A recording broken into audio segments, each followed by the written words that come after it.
Web History September 28, 2017 Michael Peck This story originally appeared on July 22, 2014.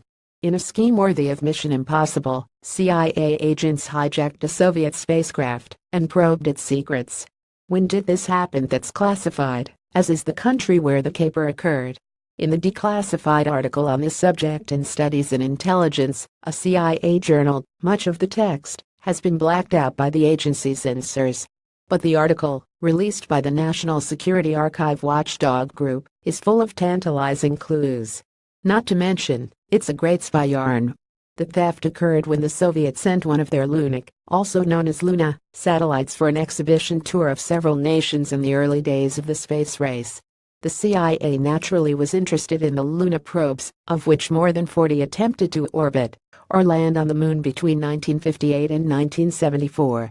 The article in the winter 1967 issue Studies in Intelligence refers to the incident happening a number of years ago, so it probably occurred in the early 1960s.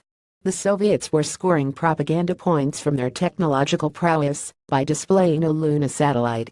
The CIA figured the Soviets weren't crazy enough to send a real Luna overseas, but they decided to take a peek anyway at an exhibition in one city.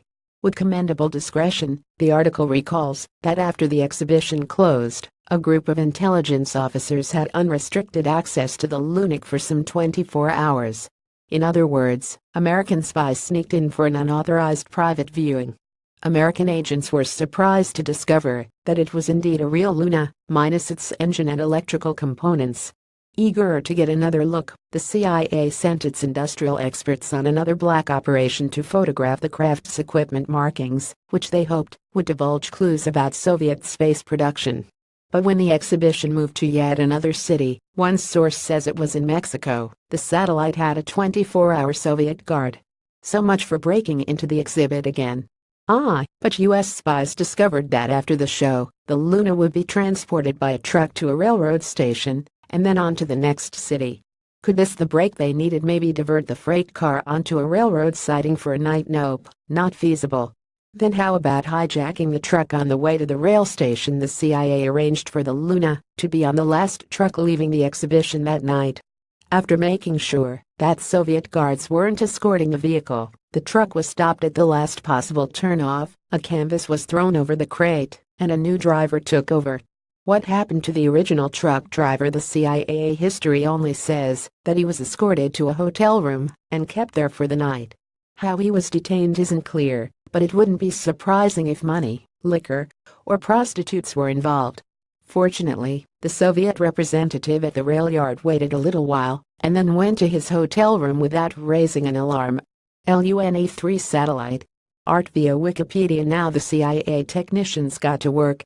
Standing on ladders, they broke into the 14-foot-high crate, partially disassembled the spacecraft, including removing 130 bolts from a hatch to the engine compartment, and photographed the insides.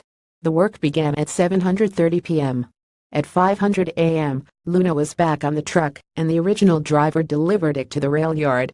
When the Soviet representative returned at 7:00 that morning, he found the truck and the spacecraft waiting for him, with no one the wiser.